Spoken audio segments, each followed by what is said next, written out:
कहवा से आइल पियरिया पियरिया लागी झालर हो। हे जी कहवा से आइल सिंघोरवा सिंघोरवा भारी सिंदूर हो। हे जी कहवा से आइल सिंघोरवा सिंघोरवा भारी सिंदूर हो। के भेजावल पियरिया पियरिया लागे झालर हो। अरे के भेजावल पियरिया पियरिया लागे झालर हो। एहो की ए भेजावल सिंघोरवा सिंघोरवा भारी सिंदूर हो।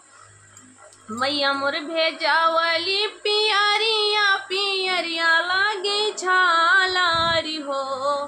मैया मोर भेजावली पियरिया पियरिया लागे झालर हो। सासू मोरी भेजावली सिंघोरवा सिंघोरवा भारी सिंदूर हो। सखिया सासू मोरे भेजावली सिंघोरवा सिंघोरवा भारी सिंदूर हो।